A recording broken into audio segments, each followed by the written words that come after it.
So I just decided to whip out the camera. I feel like I always say that, but I truly do. I cannot plan on whipping out the camera because my mind just goes blank. I just kind of just have to do it. So here I am. I'm here. I'm in my new house and I'm so excited. So the whole point of this video is just me kind of showing you where I'm at, updating you, telling you that I'm back.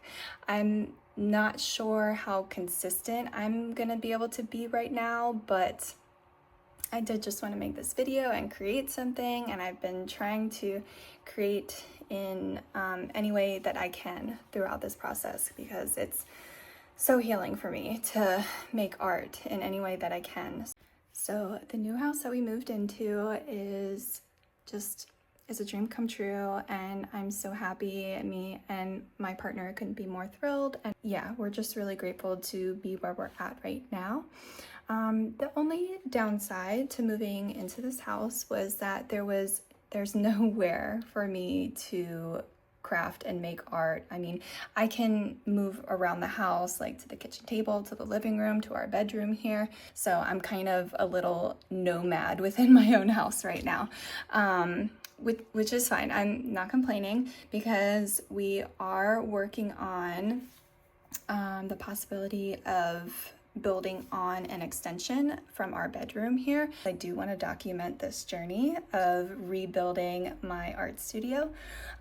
So anyway, yeah, that's what's going to be happening. We're going to be building on an extension from the bedroom, and that is where I'll be able to craft, and I'm so excited. So let me just show you. So everything is really messy and chaotic right now, so don't mind the mess. I'm not really going to show you anything else that's going on here. But anyway, this is my work desk. This is where I work full time. I do have a 9 to 5, so this is where I work and do all my YouTube stuff. And this is where we're going to build on the extension from the room. Okay, I hated just kind of like pointing at it, like, I don't know.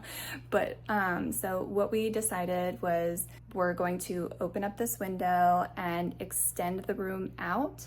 And then I'll have a little, I think it's gonna be 8 foot by 10 foot, a little like offshoot of this room, and that will be my craft area. It's gonna be a tiny little room, but I'm really excited, and I'll get more into like how my art and my crafting is changing throughout this whole process in another video probably. But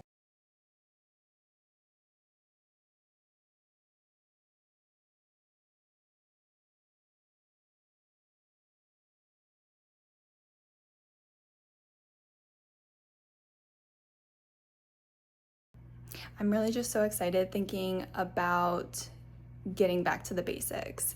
And I was kind of, thrust into this situation, but now that it's happened, I'm really grateful because there is a sense of like freedom, and just like a weight has kind of been lifted off of me, because I do feel like my craft supply and my whole collection had grown so rapidly, and there was so much stuff, and to be quite honest, it was overwhelming at times. I mean, I know it was so exciting because I had so much to dip into and choose from when I was making my art, but it was also a lot. It was just, I think too much, it created too much clutter in my mind. And now I feel like I'm just back to the basics, and that there's like a sense of freedom in that. And I don't know if I can really explain it any more than that, and if that even makes sense, and I'll just have this tiny little space with like my few items that truly bring me joy,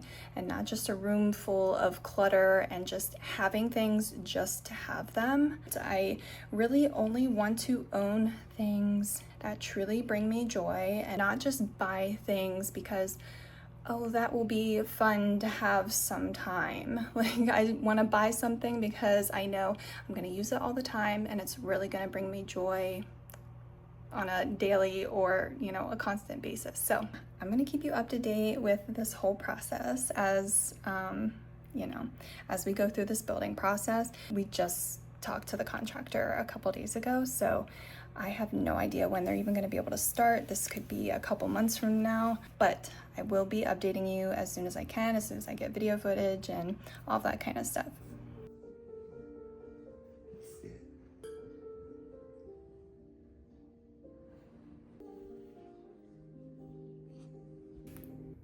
Hi dear friends, and decided I wanted to film a little what's in my craft bag video because this is literally all of the craft supplies that I own right now. Other than I do have a plastic bin with all of my acrylic paints, and I do have a little drawer in a dresser that has some of my paper items that I've been saving up. So just like a couple magazines that I got from my parents and some junk mail envelopes and packing paper, just like a couple little things that I've been saving up for whenever I could start journaling again.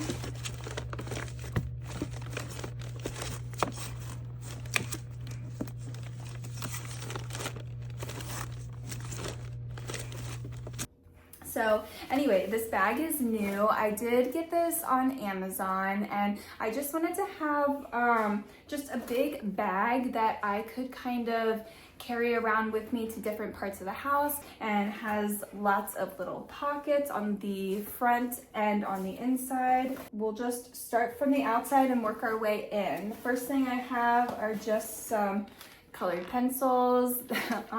These are just some random ones that my partner got me. I told her, I was like, I really just want to color. I just want to do something silly. And so she went out and surprised me and got me some colored pencils. I have my paint brushes in this little pouch here. I have some Mod Podge. I want to make my next journal very soon, and I just can't get away from having my vintage photo distress oxide. It just makes everything look so much cooler and so much better and grungy, and I love that. So, and then I got the little dauber. In this pouch, I have some masking tape because I'm definitely gonna need this for when I put my journals together. I don't have any thread, any kind of journal binding kit anymore.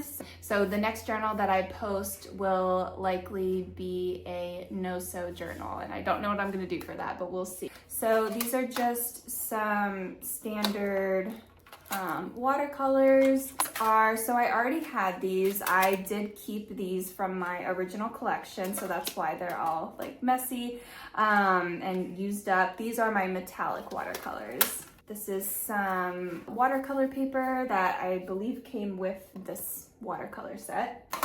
Oh, also for paper items, I have these index cards. My parents had these just sitting around. They're vintage, so so they're extra cool.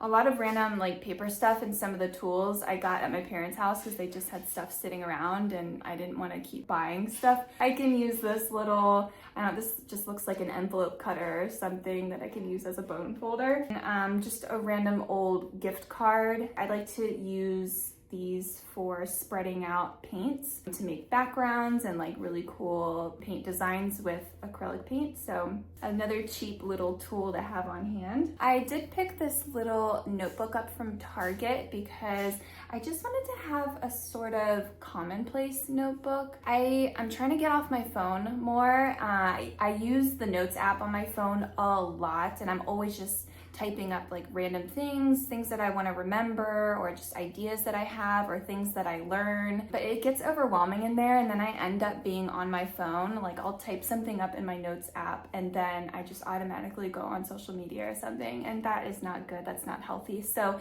I wanted to have a paper Notes app. Anything that I want to remember and just get out of my brain, I'll put in this little notebook.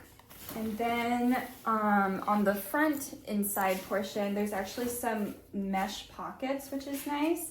And I have a bunch of just little clippies clipped to it, so I can use those when I'm painting or making journals or whatever. I have a stapler, a pair of scissors. So this is just Elmer's all-purpose glue, nothing fancy, a random all-purpose glue stick. Maybe I'll get some better quality glue whenever I get back into the swing of things, but for right now, I'm just going with cheap stuff and it'll be fine. I have a little mug that I use to put water in for when I watercolor, and paper towel. So I don't have an actual junk journal that I'm working in right now. I definitely want to make that in the next couple of days here, and I plan on filming it because I'm gonna make it completely from scratch. But right now, for to get my keep my creative juices flowing, I did buy this little sketchbook. I'm not a huge fan of the pattern of it, so at some point I am going to cover it up and design it and make it mine. And I've just been like doing some random watercoloring in it the last couple days. This is a composition notebook. I started collaging on it and putting some paint on it, but I didn't finish that yet. And then I was just using the extra watercolor that was on my paintbrush and putting it on a page here so I can have some painty papers. I could listen to the sound all day. And then I do have another composition notebook. It has nothing in it yet. I don't know what I'm gonna do with this, but I just have it in here and I have a ruler. And then the last things that I have in here are these 3 pouches. These are all markers. So I just have some regular cheapo markers in here. And then I also have acrylic paint markers. And then this pouch, I just have a bunch of pens, like colored pens, black pens, some pen markers, pencils, and highlighters. And then I also have this small pouch of just some really cheap crayons that I got at Dollar Tree. They're neon crayons. And then I also have these, what are these called? They're called paint sticks, and they're actually from Target. They kind of write like a lipstick, and I really like using them in my collages and mixed media pages in my junk journal. So I just wanted to show you what I have and what I'll be working with. Again, in the next few days, I'm hoping, or at least in the next week, I really want to make my next creative junk journal, and it will be a true junk journal because I don't have all the fancy papers that I had before, and I've just been saving up a bunch of like junk mail envelopes and stuff like that. So I'm really excited to make this one extra junky.